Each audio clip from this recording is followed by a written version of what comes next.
हीअ असांजी 11वीं कड़ी आहे माना।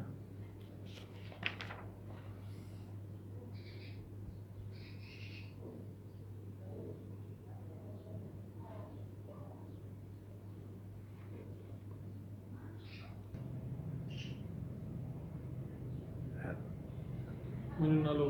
अल्ताफ़ मलकाणी आहे। मुंहिंजो नालो अल्ताफ़ मलकाणी आहे ऐं सिंध जे अदब सां सिंधी अदब सां लाॻापियल आहियां। ॿारणे अदब खां वठी काफ़ी सारा तर्जुमा बि कया आहिनि, कुझु तख़लीक़ी किताब आहिनि। मुंहिंजी बेसिकली सुञाणप हिकिड़े शॉर्ट स्टोरी राइटर जी आहे। मुंहिंजो पहिरियों किताबु साबियान खां उथल सपना 1994 में छपियो। उन खां पोइ मुख़्तलिफ़ किताब जा तर्जुमा तक़रीबन हींअर ताईं 52 किताब जेके मुंहिंजा मुख़्तलिफ़ मौज़ूअनि ते छपिजी चुका आहिनि। अॼु जेको जंहिं मौज़ू ते असां ॻाल्हायूं था उहो असांजो मौज़ू आहे असांजी बुनियादी जेको असांजो ॿार आहिनि, ख़ासि तौर ते छाकाणि त ॿारु जेको हूंदो आहे उहो क़ौम जे मुस्तक़बिल जी हिकिड़ी नर्सरी हूंदो आहे। जीअं असां हिकिड़ो नंढिड़ो ॿूटो लॻाईंदा आहियूं ऐं अॻिते हली उहो हिकिड़ो वणु बणिजी मेवो ॾिए थो ऐं छांव ॾिए थो, त ईअं ई असांजो जेको अॼु जो नस्ल आहे उहो सुभाणे हली असांजी समाज जो हिकिड़ो ज़िम्मेवार फ़र्द ऐं मुल्क जो हिकिड़ो ज़िम्मेवार शहरी बणिजंदो। यकीनी तौर ते जेकॾहिं असां नंढपिण खां ई हुन जे ज़हन खे कंहिं को लाड़ो को रुझान ऐं को बहितर ॻाल्हि सम्झाईंदासीं, को चङो मक़सदु ॾींदासीं, तो अॻिते हली समाज जो हिकिड़ो काराइतो फ़र्द ऐं क़ौम जे लाइ हिकिड़ो फ़ाइदेमंद इंसान बणिजंदो। ऐं उन हाल सां जेकॾहिं ॾिसिजे असां पंहिंजे माज़ी जो जाइज़ो वठूं था, ख़ासि तौर ते 1970 खां वठी 1990 ताईं 20 सालनि जे अंदरि सिंधी ॿाराणो अदब काफ़ी तख़लीक़ थियो। उन में वॾनि अदीबनि सां गॾु असांजा जेके ख़ुदि ॿाराणा लेखक हुआ, यानी ॿारनि जे लाइ ॿाराणो अदब ॿारनि ई लिखियो पिए, उहो इंतिहाई फ़ाइदेमंद हो। ॿाराणे अदब मां कहिड़ा फ़ाइदा आहिनि? ॿाराणे अदब मां 2-4 फ़ाइदा आहिनि। हिकु त जेको ॿारु आहे उन जी शऊरी इर्तिका थिए थी। ॿियो, उन ॿार खे ज़िंदगी जे लाइ अॻिते गुज़ारण जे लाइ हिकिड़ी मक़सदियत मिले थी, यानी त उन जी जेका शऊरी इर्तिका आहे उनखे हिकिड़ी मक़सदियत मिले थी। उन मक़सद सां गॾु हुन जे अंदरि हिकिड़ो तहरुक पैदा थिए थो। उन मक़सद खे हासिलु करण लाइ, उन मक़सद जी हासिलात लाइ हू जदोजहद करे थो। यानी त ॿाराणे अदब सां हिकु त ॿार जी शऊरी इर्तिका थिए थी, ॿियो समाज जे अंदरि ॿार खे हिकिड़ो तहरुक, ॿार जे अंदरि ज़हनी ऐं जिस्मानी तौर ते हिकिड़ो तहरुक पैदा थिए थो। ऐं टियों त उन ॿार खे मुस्तक़बिल जे लाइ हिकिड़ी मक़सदियत मिले थी। उन खां सवाइ ॿाराणे अदब मां इहो बि फ़ाइदो आहे त ॿार नंढपिण में ई पंहिंजी क़ौमी तारीख़, पंहिंजी सकाफ़त ऐं पंहिंजे कल्चर तोड़े पंहिंजे समाजी जेके बुनियादी मसइला आहिनि उन्हनि खां बि वाक़फ़ियत हासिलु करे थो ऐं अॻिते हू उन पंहिंजे समाज जे अंदरि जेको आहे बहितर किरदारु अदा करे थो। उन खां अलावा तव्हां जेकॾहिं ॾिसंदो त ॿाराणे अदब जे करे ॿार खे जे अंदरि नेकी जा जज़्बा, ॿार जे अंदरि इंसान दोस्ती ऐं ॿार जे अंदरि ख़िदमत ख़ल्क़ जा जज़्बा पैदा थियनि था। इन हवाले सां जेकॾहिं ॾिसूं था त असांजो जेको नस्लो, असांजी जेका शऊरी इर्तिका थी, यकीनी तौर ते ॿाराणे अदब जे ई करे थी। जो अॼु असां जेको कुझु बि लिखूं पिया या पढ़ूं पिया, त उनजो सबबु इहो आहे त ॿाराणे अदब में असांखे हिकिड़ो मक़सदियत मिली, हिकिड़ो तहरुक मिलियो ऐं लिखण ॾांहुं असांजो हिकिड़ो लाड़ो पैदा थियो, जंहिंजे करे असां अॼु हिकिड़ो 4 लफ़्ज़ ॻाल्हाए सघूं था या लिखी सघूं था। मौजूदा जेका असांजी सूरत आहे उहा इंतिहाई हिकिड़ी ॾिसिजे त हिकिड़े लिहाज़ खां बहितर बि आहे, पर उन सां गॾोगॾु हिकिड़ी ॾुखोईंदड़ सूरत बि आहे। छाकाणि त हीउ दौरु आहे जेको इलेक्ट्रॉनिक मीडिया जो आहे ऐं घर घर में मोबाइल आहे। अॼुकल्ह नंढिड़ो ॿारु आहे, जेकॾहिं 5 साल जो ॿारु आहे त उनजे हथ में बि मोबाइल नज़र अचे थी। ऐं उन मोबाइल में ॿारु छा थो करे, जेके असांजा सरमाएदार मुल्क आहिनि या जेके सरमाएदार जेके मल्टीनेशनल कंपनियूं, उन्हनि अहिड़ी प्रोग्रामिंग आंदी आहे जंहिंसां ॿार खे तहरुक, मक़सदियत ऐं शऊरी इर्तिका नथी मिले। सिर्फ़ु ॿारु हिकिड़ो ज़हनी ऐं जिस्मानी तौर ते हिकिड़ी ईअं खणी अचूं तो तहरुक खां मक़सदु हिकिड़ी कमरे ताईं महदूद थी थो वञे। उते गेम्स, उते हुनखे जेको आहे मुख़्तलिफ़ ॿारनि जा ड्रामा या अहिड़ा ड्रामा बि अहिड़ा आहिनि जेके ख़ासि तौर ते उन्हनि में ॿारनि खे का मक़सद ते नथी मिले, ॿारनि जी का शौरियत का नथी थिए, उन जेको समाज जे लाइ अॻिते हली जेको उन किरदारु अदा करिणो आहे, उन किरदार खां हू पोइते रहिजी थो वञे। इहो ई सबबु आहे त जेको अदब आहे, ॿाराणो अदब आहे, या जेको किताबु आहे, जेको ॿारनि जो रिसालो आहे, उहो ॿार जी सही ज़हनी नशो नुमा करे थो, ॿार खे सही शौरी सघ फ़राहम करे थो। माज़ी में असां वटि हर सिंधी अख़बार ॿारनि जो हिकिड़ो पेज छपींदी, उन खां अलावा गुलफुल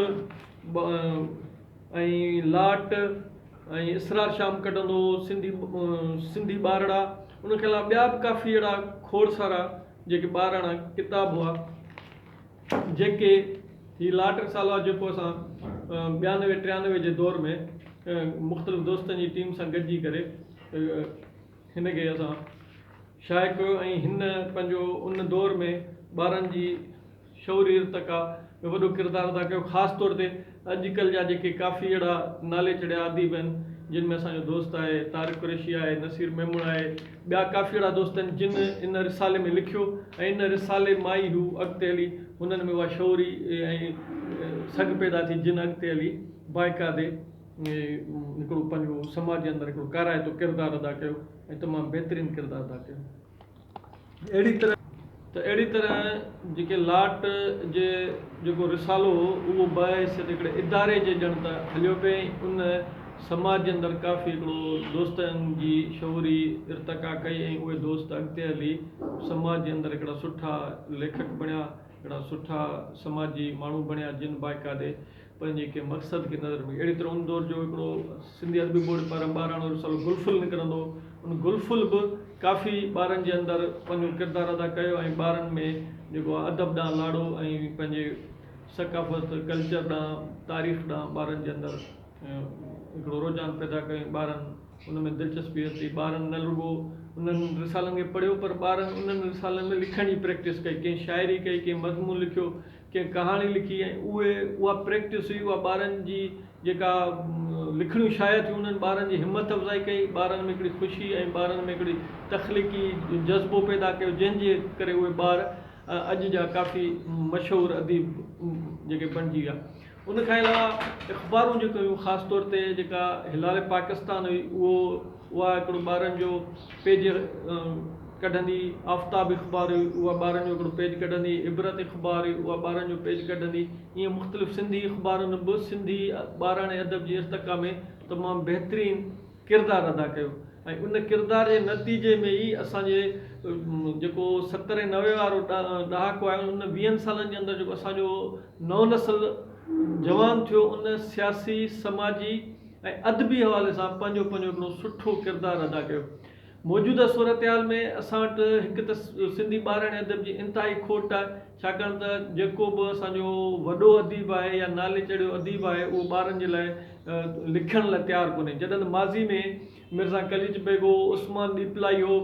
या असांजो मोहन कल्पना उन सर्क जहिड़ो नाविल लिखियो ॿारनि जे लाइ, त माज़ी में असांजे वॾनि अदीबनि बि ॿारनि जे लाइ तमामु सुठो हिकिड़ो किरदारु अदा कयो पिए। पर हींअर मौजूदा सूरत में असांजो जेको वॾो अदीब आहे, वॾे अदीब मां मुराद आहे त जेके नाले चढ़िया असांजा अदीब आहिनि, सीनियर अदीब आहिनि, उहे ॿारनि लाइ कोन पिया लिखनि। ख़ुदि ॿारनि खे बि अहिड़ा प्लेटफॉर्म हींअर कोन आहिनि मुया, न अख़बारूं जो उहे पेज रहिया आहिनि, न उहे ॿारनि जा जेके रिसाला रहिया आहिनि जेके रेगुलर बुनियादनि ते ॿारनि ताईं पहुचंदा। उन करे मौजूदा सूरत में ज़रूरत इन ॻाल्हि जी आहे त असांजो जेके सरकारी इदारा आहिनि, या कुझु जेके समाजी दोस्त आहिनि, या जेके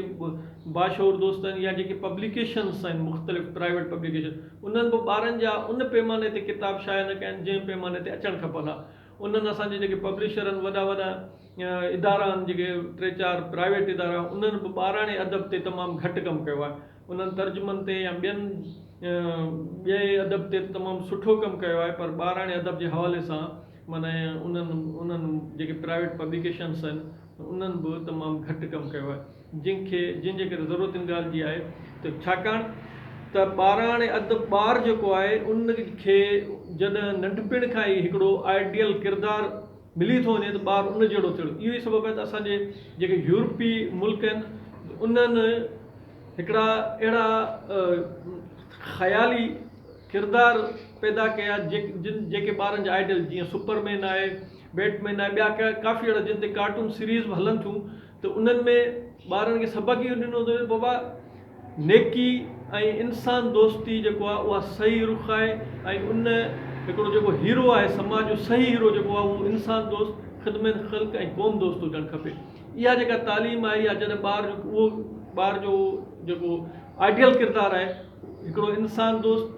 ख़िदमत ख़ल्क़ ऐं नेक माण्हू बणिजी थो वञे, जेको माण्हुनि जी मदद कंदड़ बणिजी वञे, त अॻिते हली ॿारु समाज जे अंदरि उहो ई थियण जी कोशिशि करे थो। पर जेकॾहिं ॿार जे आॾो जीअं असां वटि गेम्स अची विया आहिनि, अहिड़े खोड़ सारियूं जिन जे अंदरि ॿारनि खे ख़ासि तौर ते हथियार हलनि था, मुक़ाबिलो, दहशतगर्दी, अहिड़े क़िस्म जूं फ़ौजी ट्रेनिंग्स, जेके अहिड़े क़िस्म जा कार्टून, अहिड़े क़िस्म जा मोबाइलनि ते गेम अची विया आहिनि, जंहिंसां ॿारु जेको आहे उहो बजाए उन जे अंदरि में ज़हनी इंतशार पैदा थिए थो। उहे गेम्स जेके आहिनि, मोबाइल गेम्स जेके आहिनि, उहे ॿारनि जे अंदरि बजाए उन्हनि में शौरी इर्तिका पैदा करण जे, उन्हनि खे ज़हनी इंतशार जो शिकार बनाए था छॾनि। जंहिंजे करे ज़रूरी आहे त असां पंहिंजे ॿारनि खे किताब पढ़ायूं, ॿारनि खे ॿाराणा रिसाला वठी ॾियूं, ऐं ॿारनि जो रुझान जेको आहे उहो बजाए मोबाइलनि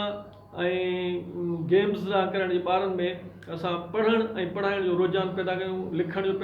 रुझान पैदा कयूं, त जीअं असांजो जेको मुस्तक़बिल आहे उहो मुस्तक़बिल महफ़ूज़ थी सघे। असांजे मुस्तक़बिल जो जेको नस्ल आहे, ईंदड़ जेको नस्ल आहे, उहो पंहिंजे समाज जे अंदरि पंहिंजे ज़िंदगी जे मक़सद खे सम्झे, ऐं पंहिंजी क़ौम, पंहिंजे वतन जे लाइ न रुॻो कमु करे, पर उहो हिकिड़ो इंसान दोस्त ऐं ख़िदमत ख़ल्क़ जो जज़्बो ऐं नेकी जो जज़्बो खणी समाज जे अंदरि हिकिड़ो तहरक ऐं मक़सद सां अॻिते वधे, जेको ई असांजे समाज जे लाइ बहितर थींदो।